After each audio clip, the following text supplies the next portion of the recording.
General Hospital spoilers tease that Gio Palmieri and Kai Taylor are, against all odds, biological twins, an astonishing secret unearthed not by their parents, but by two of Port Charles's youngest sleuths, Danny Morgan and Rocco Falconeri.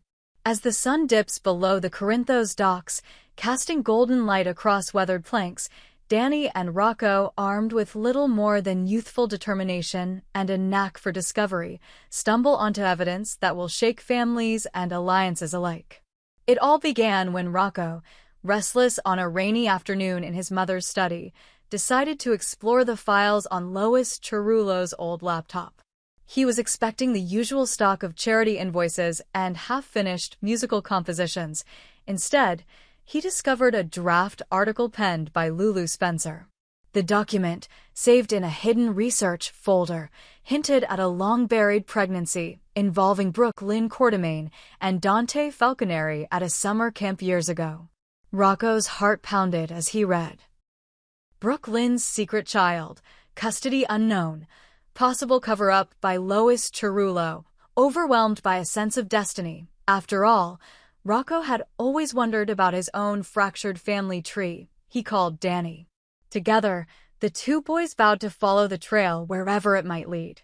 Meanwhile, Brooke Lynn Quartermaine, the reigning star of the Quartermaine family's social scene, was wrestling with her own inner turmoil. Lois Cerullo, her mother and longtime confidant, had gone to great lengths to suppress the truth. At Camp One Languid Summer, Brooke Lynn and Dante, naive and passionate, had shared a night of youthful foolishness beneath a canopy of pine needles. Only later did Brooke Lynn discover she was pregnant. In a tragic decision born of fear and social expectation, she surrendered the infant for adoption, believing this would spare her family the scandal that might erupt if the Quartermaine name were sullied. Brooke Lynn told no one. Lois covered her tracks, shredding letters, erasing emails, and ensuring the camp's counselors remained silent with well-placed bribes. But the memory haunted Brooke Lynn, a ghost of what might have been, driving her to search clinics and adoption registries in secret, desperate to find a child she could barely remember. Unbeknownst to Brooke Lynn, Lulu Spencer had begun her own covert investigation. Ever the patient observer, Lulu noticed discrepancies in Brooke Lynn's behavior, sudden afternoon absences, hushed phone calls to an unknown contact, and furtive glances whenever the topic of parenthood surfaced. When Lulu discovered the preliminary draft of her exposé on Lois's computer, an article she had never published, she realized the stakes were high. Not only did Brooke Lynn have a child, but Dante remained oblivious to his fatherhood. Lulu's moral compass compelled her to gather proof: medical records, adoption agency logs, and whispers from an old camp nurse who recalled a little Quartermaine delivered under a makeshift tent. Yet each lead dissolved into frustration, files denied, phones unanswered. Still, Lulu persisted, convinced that Dante deserved the truth and that Brooke Lynn deserved closure. Back in Lois's elegant mansion on the outskirts of town, the tension was palpable. Lois, once Port Charles's most celebrated publicist, now found herself trapped by her own web of deceit. Every knock at her door sent ripples of panic through her chest. Every ringing phone threatened to undo her carefully constructed narrative. She handled Brooke Lynn's absence with practiced calm, an invitation to a charity gala here, a meeting with a board member there. But in private, she trembled. The old camp nurse's letter had arrived in the mail just days before. "I remember the baby, Lois. If you don't tell your daughter, someone else will." Lois rifled through drawers, searching for incriminating correspondence to destroy, unaware that Danny and Rocco were already making their way to the Quartermaine mansion, determined to find conclusive proof. As Danny and Rocco slipped through the front gate, the sprawling grounds seemed to mock them with their grandeur. Statues of ancestors and manicured hedges formed silent sentinels. In Lois's study, a single lamp burned late into the evening. The boys crept past shelves lined with family photos until Rocco spotted it, a plain wooden frame tucked behind a stack of sheet music. Inside was a photograph of two newborn infants, lying side by side on a mottled quilt. On the back, Lois's elegant handwriting read, Kai and Gio, born July 15th, 10. Danny's breath caught. These are twins, he whispered as Rocco's eyes widened. And look, two different hospital bracelets. They pressed their faces against the glass, absorbing the weight of the revelation. Lois had concealed not just one, but two babies from Brooke Lynn's past, yet one of those infants was still alive and potentially local. Outside, a storm began to roll in, lightning flickering across the sky. Armed with the photograph and mounting adrenaline, Danny and Rocco raced through moonlit corridors to escape detection. In Danny's backpack, Lulu's draft article and the nurse's letter fluttered like desperate wings. They vowed to hand these to Lulu at dawn. By sunrise, Port Charles buzzed with rumors. Over coffee at Kelly's diner, Lulu gasped when Danny and Rocco burst in, faces pale but triumphant, spreading the photograph and documents across her table. Mom knew everything, Lulu said, voice thick with betrayal. She has to tell Brooke Lynn. As Lulu stared at the image of the two infants, her mind raced. One child, Gio Palmieri, was already a fixture in Brooke Lynn's life. The other, Kai Taylor, was a stranger. The thought sent a chill through her. How would Brooke Lynn react when she realized she had grieved for one child while another sibling lived in blissful ignorance? Brooke Lynn, meanwhile, was at ELQ's charity fundraiser, charming guests beneath a crystal chandelier. A reporter cornered her for a soundbite. Any chance of a baby on the way? Brooke Lynn laughed it off, but her smile faltered when her phone buzzed. An anonymous number displaying the date, July 15th, 10. She stepped away and answered, only to hear a child's voice whisper, Mama, before the line went dead. Panic flooded her. At that moment, Lulu appeared, phone in hand, the photograph displayed for all its gravity. Brooke Lynn, you need to see this. Brooke Lynn's world tilted. She watched the photo as if it were a window into a dream, two tiny lives she had never known. Trembling, she asked, which one is mine? Lulu hesitated. We don't know yet, she admitted. We only know they were born the same day and that they're twins. Shock gave way to disbelief, then to a simmering fire of resolve. Brooke Lynn would find both children, reunite her fractured family, and face her past head-on. Brooke Lynn scarcely recognizes herself as she stands before the grand oak doors of her mother's estate, clutching the photograph of two infants so tenderly, so achingly familiar. The echo of her own footsteps on the marble floor feels surreal. She is a woman who has built her life on careful facades. The poised philanthropist, the beloved daughter of Port Charles's premier dynasty, the smiling hostess at every gala. Yet tonight, all that remains is a hollow ache in her chest where shame and longing have dwelt for so many years. Inside the drawing room, Brooke Lynn's gaze sweeps over the familiar hand-carved panels, the gilt-edged portraits of Quartermain ancestors staring solemnly down. She half expects to catch the sneer of those long-dead relatives, judging her for the secret she carried and abandoned decade ago. But it is Lulu's gentle voice that draws her attention. You deserve to know everything, Brooke Lynn, Lulu says, placing a steadying hand on her arm. Beside Lulu, Danny and Rocco exchange a glance charged with urgency. In Danny's backpack rests the camp nurse's letter, along with adoption agency records that confirm what the photograph already whispered. Gio and Kai were not merely born on the same day, they were born of the same mother. Brooke Lynn's eyes burn with unshed tears. How could I have forgotten, she whispers. In her mind, the memory of that hot summer night flickers. Fresh-faced counselors guiding her to a sterilized tent, the fragile weight of a newborn in her arms before it was taken away. She remembers the nurse's kind eyes, the hushed apologies. But the details were buried beneath layers of fear and guilt, erased by Lois's relentless guardianship. Now, as if waking from a dream, Brooke Lynn feels the stirrings of a mother's bond that cannot and will not be denied. It falls to Danny to read aloud the letter from the camp nurse, her script shaking with age, but brimming with compassion.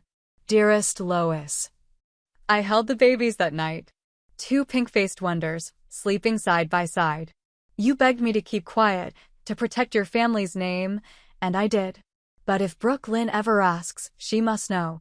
Those children were hers and Dante's, born July 15, 2010. One remains in this town, the other was sent to New York. They are twins, inseparable in spirit, if not by life's cruel design. Please let the truth set them free. Emmy. As Lulu folds the letter with trembling fingers, Brooke Lynn's tears finally spill free. She presses a hand to her chest, feeling the slow, steady thrum of her heart, a drumbeat that had stilled within her for too long. They deserve to know me, she says. I have to meet them both. Meanwhile, halfway across town, Dante Falconeri sits in his precinct office, rubbing the bridge of his nose. He has just filed the last of the evening's reports, and the hush of the empty station feels almost oppressive. He had intended to return to Lulu and Gio to spend a quiet night with his son and his best friend. But then his phone buzzed, a torrent of texts from Rocco, each more frantic than the last. Meet me. Now. It's about Gio. Important. Dante's instincts as a detective blazed. When a child says there's a secret, you stop everything. Pulling on his coat, Dante steps out into the inky darkness. The streets are slick from an earlier rain, neon reflections dancing beneath his boots. He follows Rocco's directions to the Falconeri boathouse, where the slender teen waits, eyes wide in the shadows. In Rocco's hand is that same wooden frame, flipped to the back so only the inscrutable handwriting is visible. Kai and Gio, born July 15, 10. Dante's breath hitches. Where did you get that? He demands, his voice low but urgent. Rocco swallows hard. It was in Lois's study, sir. Me and Danny, we had to know if it was true. He slides the photograph across the rough-hewn table. Dante turns it over slowly, his eyes narrowing as recognition dawns. The two babies, arms entwined, mirror the shape of an unbreakable bond. Dante's hand trembles as he traces the date. My son's birthday, he murmurs. Rocco steps forward. We think Gio and Kai are twins. Like brothers. He watches Dante's face for any sign of anger, but instead sees only stunned disbelief. For a moment, Dante feels the gravity of his own failings, what he did not know, what he never asked. His gaze shifts to the photograph again, to the identical faces of two lives he never knew were his. Did Lois tell Brooke Lynn? He asks, though he already knows the answer must be no. Rocco shakes his head. Not yet. Lulu has the letter. Brooke Lynn's breaking it to her now. Dante's chest tightens. He slides a hand into his pocket and draws out his badge, flipping it closed with quiet resolve. Come on, he says to Rocco. We need to tell Brooke Lynn. And Gio. His voice, though soft, carries the weight of absolute authority. Family matters above all else. Back at the Quartermain Manor, Brooke Lynn paces the length of her mother's study, the late-night shadows twisting across her face. Lulu and Danny stand at the threshold, slipping inside as Dante and Rocco burst through the front door. For a heartbeat, the two adults are lost in each other's eyes, relief, fear, and an unspoken apology swimming between them. Then Brooke Lynn's voice, steady but trembling, breaks the hush. Dante, I have so much to explain. Gio, who has arrived in tow with Lulu, stands to the side. The boy is only 14, yet he carries himself with a confidence beyond his years, an inheritance of his father's strength. His dark curls fall into his eyes as he looks from Dante to Brooke Lynn. Mom, he asks, voice uncertain. Brooke Lynn's heart wrenches. She kneels before him, gently brushing Joe's hair back. Yes, baby. It's me. Behind Gio stands Kai Taylor, his twin, who was summoned by Dante at the station. Kai's world has already upended once tonight, and now he stands face to face with a woman who could be his mother, and a family he has never imagined. His eyes flicker between Brooklyn and Dante, then settle on Gio.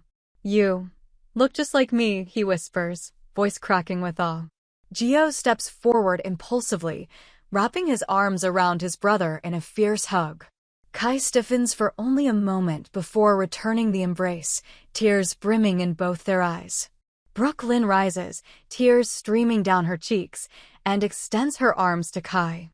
"Oh, my sweet boy," she breathes.